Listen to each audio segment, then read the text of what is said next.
Let's imagine कि आप एक कंपनी के एम्प्लॉय हो जो दूसरी कंपनी से कॉन्ट्रैक्ट्स लेती है। आप दूसरी कंपनी के मालिक के पास जाते हो और आप बोलते हो, सर हम चाहते हैं कि आप हमारा ऑप्सवेयर सॉफ्टवेयर यूज करें। आपको क्या लगता है हमारा प्रोडक्ट कैसा है? इस पर वो आदमी बोलता है, तुम्हें पता है कि मैं ऑप्सवेयर के बारे में क्या सोचता हूँ? ये एक घटिया पीस ऑफ शिट प्रोडक्ट है। मेरी पूरी कंपनी के एम्प्लॉइज दिन भर मुझे ये बताते रहते हैं कि तुम्हारे इस बकवास प्रोडक्ट की वजह से मेरी कंपनी को कितना लॉस हो रहा है। मैं ये श्योर करूंगा कि तुम्हारा प्रोडक्ट कोई भी यूज ना करे। अगर आपसे कोई ऐसा कहे तो आप क्या करोगे? आपका तो पता नहीं, लेकिन मैं तो शायद वहां से चला जाता। क्या आपको पता है कि ऑप्सवेयर के एम्प्लॉय एंथनी ने क्या किया जिनके साथ ये एक्चुअल में हुआ था? उन्होंने कहा, जी सर, वैसे जब आप हमारे प्रोडक्ट को घटिया बोल रहे हैं तो एग्जैक्टली आपको इसमें क्या प्रॉब्लम लग रही है, और अगर मैं इससे रिलेटेड सारे बग्स को फिक्स कर दूं तो इसके लिए आप हमें कितना टाइम दे सकते हो? इस पर उस आदमी ने कहा, 60 दिन है तुम्हारे पास, अब यहां से निकलो। अब इससे पहले कि आप सोचें कि ये तो बहुत बेइज्जती वाली बात है या फिर इस ऑप्सवेयर कंपनी के साथ फाइनली हुआ क्या, तो फाइनली इन सब हर्डल्स के बाद ऑप्सवेयर कंपनी को एचपी ने 10,000 करोड़ रुपए में खरीद दिया। लेकिन इसके लिए ऑप्सवेयर की मैनेजमेंट ने ऐसे बहुत से प्रेशर में अपने सामने वालों को कन्विंस किया। बट सवाल यह है कि हम में से बहुत से लोग इन सिचुएशन में किसी को कन्विंस कैसे करें, और मोस्ट इंपॉर्टेंटली एंथनी ने ये कैसे किया?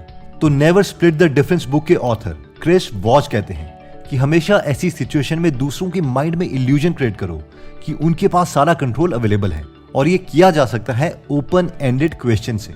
आइए इसे एक और स्टोरी से समझते हैं। एक फ्रीलांसर थी जो एक बड़ी कॉर्पोरेशन के प्रोजेक्ट्स पर काम करती थी, लेकिन उस बड़ी कंपनी के मैनेजर्स उस फ्रीलांसर के काम के पैसे नहीं दे रहे थे। हर बार जब वो पैसे मांगने जाती तो उसे कहा जाता कि हाँ, हम आपके पैसे दे देंगे और हम आपको रिपीट बिजनेस भी तो दे रहे हैं। अब इससे वो बेचारी लड़की और काम करती रहती।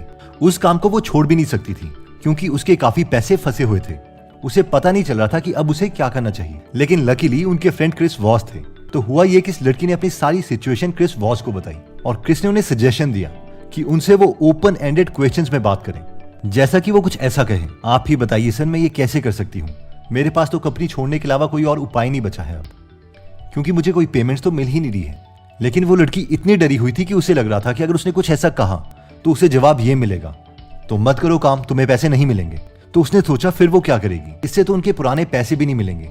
लेकिन क्रिस ने उन्हें काफी कन्विंस किया, और अगले दिन उस लड़की ने उनसे वही मेल कर दी जो क्रिस ने कही थी। अगले ही दिन उस लड़की को सारी पेमेंट्स मिल गई, और साथ में एक अपॉलॉजी की मेल भी आई जिसमें लिखा था कि आप ठीक कह रहे हो, आप आगे कैसे काम कर सकती हो अगर आपको पिछली पेमेंट्स नहीं मिलेंगी। हम आपसे माफी चाहते हैं और हम आपको पुरानी पेमेंट्स दे रहे हैं। ओपन एंडेड क्वेश्चंस के बारे में हम आगे और बात करेंगे, लेकिन किसी को भी कन्विंस करने के लिए पहले हम दूसरी स्ट्रैटेजी सीखते हैं जो कहती है कि start with no and convert it to yes. बहुत सी साइकोलॉजी क्लासेस में ये सिखाया जाता है कि अगर आप किसी से 2 या 3 छोटे येस बुलवाते हो, यानी हाँ बुलवाते हो, तो उसके बाद किसी से काम करवाना आसान हो जाता है।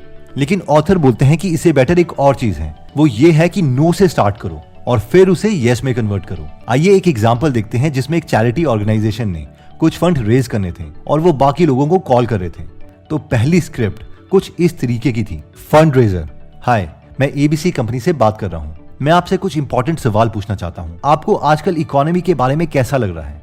क्या हर चीज के दाम इंक्रीज हो रहे हैं? पर्सन, जी हाँ, बढ़ तो रहे हैं, और जिससे हमें काफी मुश्किल भी हो रही है। फंड रेजर, क्या आपको लगता है इसमें आज के पॉलिटिशियंस की गलती है कि प्राइजेस इंक्रीज हो रहे हैं? पर्सन, जी हाँ, प्रेसिडेंट ओबामा एक अच्छे इंसान नहीं है। फंड रेजर, तो इस इलेक्शंस में आप बदलाव चाहते हैं? पर्सन, जी हाँ, मैं चेंजेस चाहता हूँ। फंड रेजर, तो आप हमारी ऑर्गेनाइजेशन में डोनेट कर सकते हो ताकि हम इस बदलाव को जाने और आपकी मदद कर सकें। अगर आपने नोटिस किया होगा तो इस स्क्रिप्ट में बहुत से हाँ इंक्लूडेड हैं। इसके बाद इन्हीं फंड रेजर वालों को दूसरी स्क्रिप्ट दी गई जिसमें ऐसे सवाल पूछे गए थे जिनके आंसर्स में ज्यादातर लोग ना ही बोलेंगे। आइए स्क्रिप्ट को सुनते हैं। फंड रेजर, क्या मिस्टर स्मिथ बात कर रहे हैं? जी मैं बोल रहा हूँ, बोलिए। फंड रेजर, मैं एबीसी कमेटी से बात कर रहा हूँ। आपसे हमारे कुछ सवाल थे। क्या आपको लगता है कि अमेरिका में चीजें वैसी नहीं है जैसे कि पहली थी और अब अच्छे दिन आने वाले हैं? पर्सन, नहीं, कुछ अच्छा नहीं है, हर दिन हम बुरी सिचुएशन में जा रहे हैं। फंड रेजर, क्या इस इलेक्शन में आप दोबारा से ओबामा को आने देना चाहते हैं? पर्सन, नहीं, मैं नहीं चाहता कि ओबामा आए और मैं पूरी कोशिश करूंगा कि ऐसा ना हो। फंड रेजर, अगर आप कुछ आज करना चाहते हैं जिससे ओबामा दोबारा से प्रेसिडेंट ना बने तो आप हमारी एबीसी ऑर्गेनाइजेशन में कंट्रीब्यूट कर सकते हैं ताकि हम उन पैसों को यूज करके ओबामा के अगेंस्ट कैंपेन को रन करें।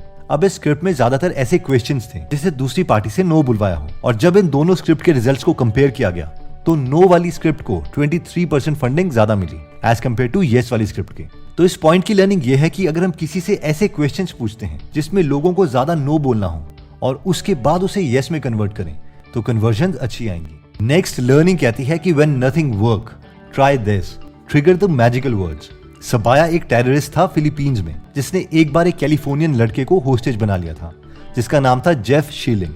सबाया बोल रहा था कि वो जेफ को तभी छोड़ेगा अगर उसे $10 मिलियन मिलेंगे, लेकिन जेफ की फैमिली के पास तो $10,000 भी नहीं थे। सबाया के साथ एक फिलीपींस ऑफिसर बेंजी नेगोशिएट कर रहा था ताकि वो उस कैलिफोर्नियन लड़के को छोड़ दे। महीनों तक सबाया ने उस लड़के को पकड़े रखा और बेंजी उसे कन्विंस नहीं कर पा रहा था।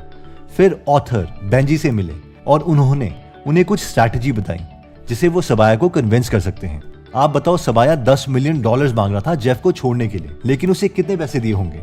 मोस्ट प्रोबेबली आप गलत होंगे, उसे $1 भी नहीं दिया। सबाया ने उस यंग कैलिफोर्नियन लड़के को छोड़ दिया और वहां से चला गया। इतना ही नहीं, उसने कुछ दिन बाद बेंजी को फोन किया और उससे कहा, क्या गवर्नमेंट ने तुम्हें प्रमोट कर दिया? इस पर बेंजी ने कहा, नहीं, क्यों?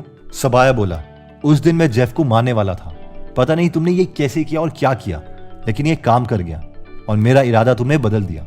तो अब आप बोलेंगे कि मास्टर स्ट्रैटेजी थी क्या जो ऑथर ने बेंजी को बताई थी? तो ऑथर ने बेंजी को कहा था कि 6 स्टेप्स होते हैं किसी को भी ये यकीन दिलवाने के लिए कि तुम उसके हर इमोशन को समझते हो, और अगर तुमने ये कर दिया तो दूसरा इंसान तुम्हारी हर बात मानेगा। इसमें फर्स्ट स्टेप है 1, कीप द साइलेंस, यानी दूसरे इंसान को बोलने दो और उनकी पूरी बात ध्यान से समझो। Step 2, agree on their points, यानी बहुत छोटे शब्द बोलो जिससे दूसरे इंसान को यकीन हो जाए कि उसकी बात पर तुम अग्री करते हो, जैसे कि हाँ तुम ठीक बोल रहे हो एक्सेट्रा। थर्ड, मिररिंग, जो भी सेंटेंसेस वो तुम्हें बोल रहा है तुम उसे रिपीट कर सकते हो। फॉर एग्जाम्पल, अगर दूसरा इंसान बोल रहा है मेरे साथ बहुत बुरा हुआ है, तो तुम बोल सकते हो हाँ तुम्हारे साथ बहुत बुरा हुआ है, मैं समझ सकता हूँ। 4, लेबलिंग, उसके इमोशंस को लेबल करो ताकि दूसरे इंसान को लगे कि तुम उसे समझते हो, जैसे कि हाँ मैं अब तुम्हारी पूरी स्टोरी सुन चुका हूँ और मुझे समझ आ गया है कि तुम्हारे साथ बुरा हुआ है। स्टेप 5 और 6, पैराफ्रेज एंड समराइज, एंड में जो भी दूसरे इंसान ने तुम्हें बात की है उसे अपने शब्दों में समराइज करो और उसे बताओ। And this is the magic sequence जो टेररिस्ट से लेके बिजनेस डील से लेके एक आम कॉन्वर्सेशन में भी हमें हेल्प कर सकता है। दोस्तों, इस बुक का maximum part never split the difference book में से लिया गया है और कुछ एग्जाम्पल्स मैंने दूसरी बुक्स में से लिए हैं, जैसे कि hard things about hard things. जो मुझे याद आ रहा था मैं उन कॉन्सेप्ट्स को बताने के लिए इसमें ऐड कर रहा था। अगर आप इन दोनों बुक्स की समरी के साथ साथ 1000 से ज्यादा बुक्स की समरी एक साल में सुनना चाहते हैं तो आप गूगल ऐप फर्स्ट कमेंट या डिस्क्रिप्शन में दिए गए लिंक से डाउनलोड कर सकते हैं। ये सारी समरीज हिंदी में हैं और आपकी पॉकेट में 1000 समरीज हमेशा अवेलेबल रहेंगी जिन्हें आप कभी भी सुन सकते हैं। और अगर आप एक्चुअल में अपने को इंप्रूव करने में इंटरेस्टेड हैं तो आप आज के दिन यानी 8 मई 2022 को आप 365 डेज और 999 डेज की सब्सक्रिप्शन में बुक 400 कूपन कोड यूज कर सकते हैं, जिसे यूज करने पर आपको 400 रुपीज का डिस्काउंट मिलेगा।